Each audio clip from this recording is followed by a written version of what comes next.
welcome to this video all about making a system around the uTape scrubber. My first step was just to get the motivation after a horrible head cold for about 2 weeks to get this uTape scrubber in a new case. This one was made by my friend Aidan ages ago, and we've made a few cases lately. I should talk about that later, because we kind of together came up with this concept for an IKEA Eurorack case.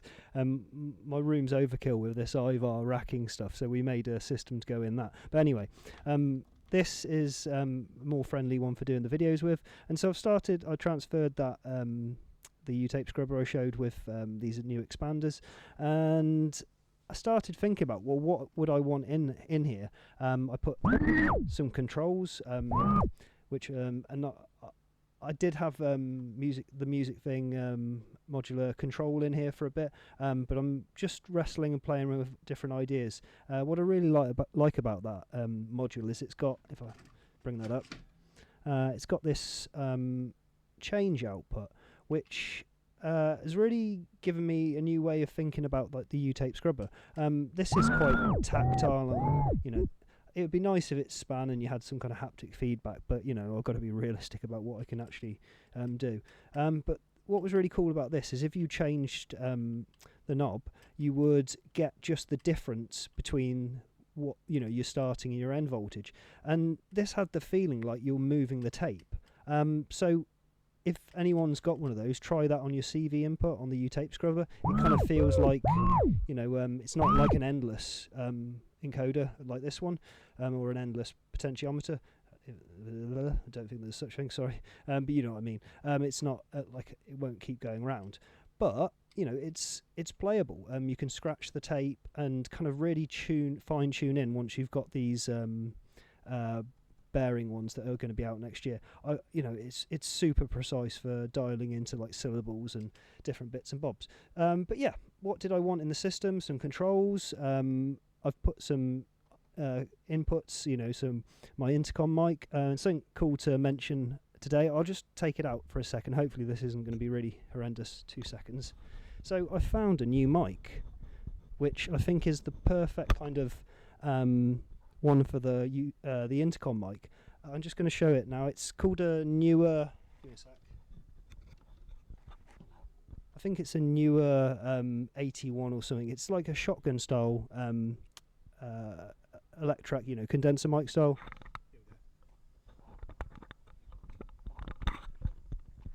I mean, what I like about it is it was the perfect price point for the module, because it's 69 quid. No, 79 now. And there are more expensive microphones out there, but it would be daft to spend. It's a bit like for years I used to put my whole Eurorack system through a little Behringer mixer. Anyway, so yeah, I love this mic because you might notice we've got a lot less kind of background noise in it than some of my previous videos, and it was only I think it was 20 or 30 quid. Absolutely nothing, bargain, but works great with this intercom mic. So I'm going to look forward to in the spring going out with this, and I might make some kind of parabolic disc so I can try it, because I'm not going to lie, I went out with the intercom mic, and with the wind it was a bit of a disappointing experience. I mean, I just got a lot of white noise, which is lovely, but I was trying to get bird noise and bird song out in the woods, and came back with just a load of micro cassettes when I took this out that weren't really, I mean, they're interesting, but I couldn't dial into what I want to. So yeah, hopefully that's going to be an improvement for next year. So that's in the system. Contact mic, envelope follower, which is following my voice at the moment. Might use that later on, but anyway, so yeah, it's all a bit of an update for the system. Something else you might see in here is the new tape sampler. I've been having a lot of fun with this. It's a huge improvement on the old one. I kept doing updates in the background, and I didn't want to release it because they were so small and kind of incremental. And this is the module I cut my teeth on to begin with when I first started beep boop. I was doing repairs before, but when I first came to Elevator Sound in Bristol, I came with a PCB in my pocket to show the guys, and this was the prototype for it, the first tape sampler, inspired by Peter Edwards and his tutorial on the ISD 1820. This is a whole story in itself, and I'm kind of excited to explain to people where I've got to, but that's got to be a whole nother video. But for now, it's kind of fun to think about, and this brings me back to the delays in the right hand corner. As great as this kind of system is, I'm going to test it with, as great as it is with a Marantz. I should say the limitation is because the gap between the delay, the gap between the record and the playback head, the most we're ever going to get, I mean, we don't even really get a second. It's more like a slapback. So you can hear me changing down, and that's the longest we'll get. One. Like you can see, not even a second. Oh. So yeah, it's interesting. Maybe if we layered up a load of, put a load of tape machines in series, like they did at the BBC, Abbey Road for the Beatles. But actually, I have got enough Marantzes to do that, so maybe I should. But anyway, what else can I tell you about it? So yeah, and that's kind of comes into this. It made me start thinking about, well, the ISD, 1820 is a funky chip. It's anything but what people would expect from a Eurorack module, but I love it in its own way because it's so unique, it's crunchy, and it does weird things. There's so many little patches that the module just keeps surprising me as every time I go to build a batch, I end up getting lost on the workbench, kind of trying stuff out, especially in the filter modes. Like, there's lots of interesting things you can do with the inputs, and I've been playing around with feedback. But anyway, this one contains all the stuff that I wanted the original to have and didn't, but a lot of fun. I'm going to have to talk about that more later. So yeah, anyway, I want to use it kind of as a long delay, because although this can do these short delays, perhaps this could fill in the gaps and be more of a way of kind of capturing whole sentences rather than just fragments of tones and then feeding them back. And I love this delay, and something I've been doing with it is using an oscillator to kind of tune the feedback, which I'll try doing now. I've put some transistor circuits in, and this one's kind of opening. Let's try down here. There we go, we can hear it there. Is it coming? That's better. Try swapping the speed and adjusting.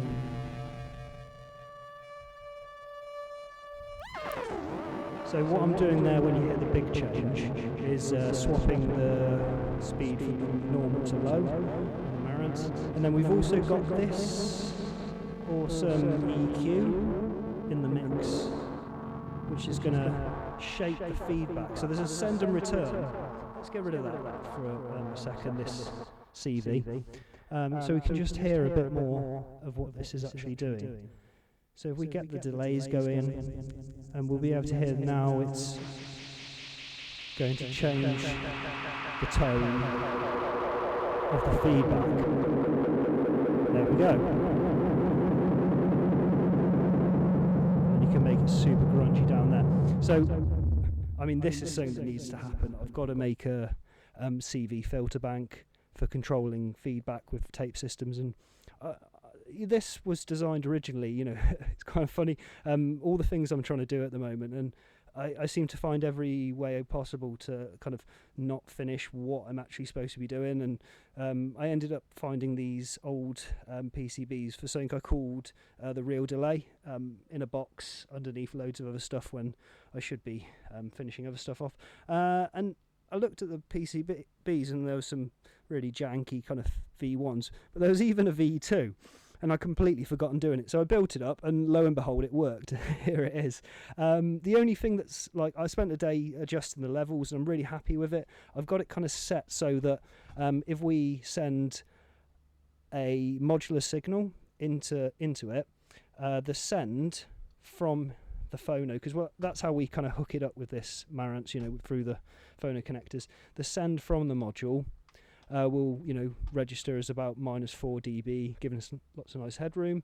And then the return matches the mix on the other side. Because there's no gain adjustment on the output of this, that meant I could set that level. And then, most tape recorders will have a level control in. So if we turn the level in all the way up, we can hear that the right side is now louder, which is the tape play, which will mean the repeats are a lot more heavy. And it will go into feedback. So the reason it's not is because we're all the way down here on the attenuator. So let's put it back to the center. And now that we're pushing the levels on the input, go to the mix. Oh, there we go. See, we're already in kind of heavy delay territory, and it will quite quickly go into feedback, kind of full-blown self-oscillation at 12 o'clock. If we reduce the levels back down, let's go below 5. And this is kind of arbitrary in a way, because lots of... but I've set it in the middle so that hopefully it's going to work with a range. So I've set it just below 5 now. So on the left, you see my voice is a little bit more... See, my voice is now quieter. And that will mean that if we go to do full... repeats, full feedback, kind of full delay, we're going to find that it doesn't work so much. But as you can hear, we've got some quite delicate stuff going on now. Let's push it a little bit more. So this is now at 5, and the response is great.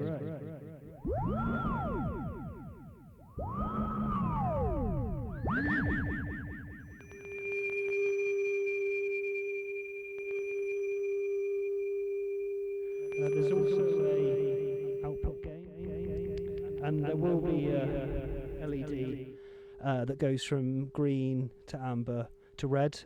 Green for modular, amber for kind of clipping, and then red for hard clipping. I'd like to have a switch so I could swap that between either listening kind of or monitoring the send, the return, or the output level. But it's 6 HP. Maybe there's room for a bigger version of this, but for now, I'm really quite happy with it. I've showed the CV off a little bit, that works. But as well as being able to increase the delays, let's get it going again. With CV.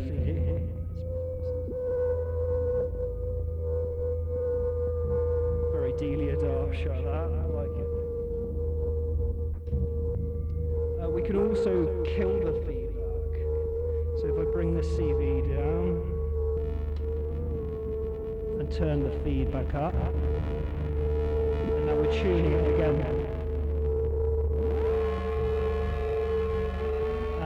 And to get things really nutty, let's get another oscillator. And now we're going to open it. So whenever this square wave comes on, it's going to force it.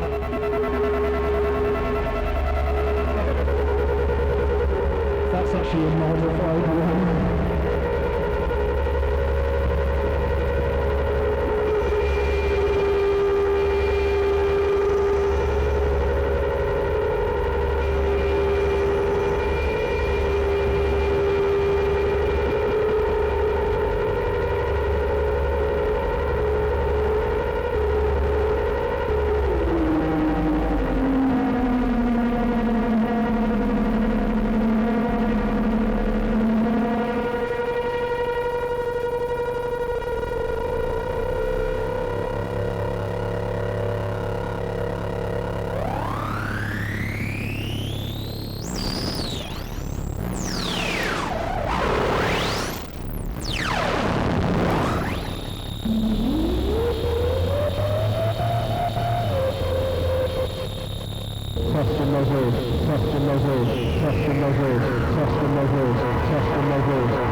lost in novel.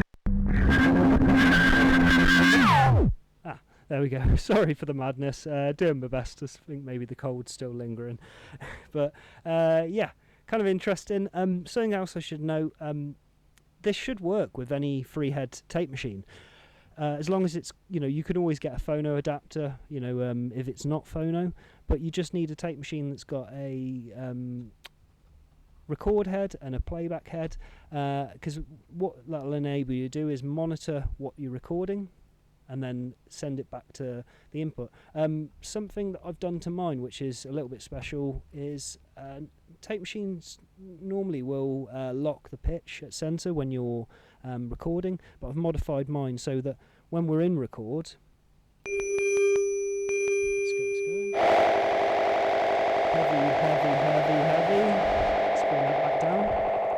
This is probably a better view for it, isn't it, really? I should have thought about that earlier. Love these Marances for that.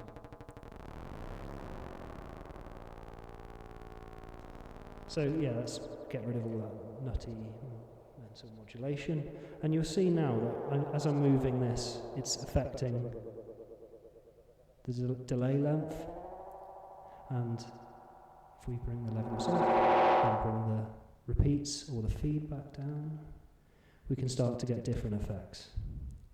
So yeah, I hope everyone's enjoyed this, and yeah, it's kind of interested in the possibilities of tape feedback. What I love about this is, you can really start to put some character into sounds, and it's all kind of like this thing with modular, where we design an instrument, and we don't want every possibility like a door because it's paralysis.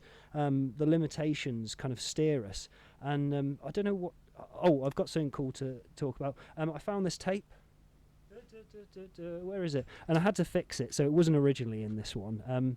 But I can't find this on YouTube or anywhere else. It's a documentary called We Also Have Sound Houses, about the Radiophonic Workshop, and it's got some original recordings. I think they were original interviews as well, so, whereas a lot of the stuff we hear now is kind of been recycled to the point, it's it can be a little bit of a cliche, but there were only so many kind of things made, but this had some stuff on that I hadn't heard before. Anyway, I was listening to this documentary on the other side. It's called Sound in Mind, and it kind of made me think about this experience just a bit more. So I think I'll leave actually that until I've uploaded it, but I don't know whether I need to get in touch with the BBC about that or ask. Maybe I should just do it. But really interesting interviews. So yeah, I think I kind of distracted myself there. But anyway, I hope you've enjoyed checking this out, and if there's anything you think maybe this module should include, I'm not sure, maybe return gain would be something, but when the module did have that, I found I kind of went round in circles adjusting stuff, and just having the two adjustments, kind of the mix and the send, the input level on the actual machine, I found that I could set it to, and it varies from tape to tape as well, watch formulation, but get it, at the point just where 9 o'clock we've got kind of, a single, single delay, and then at 12, we start to hear more and more repeats, and then from kind of like, 1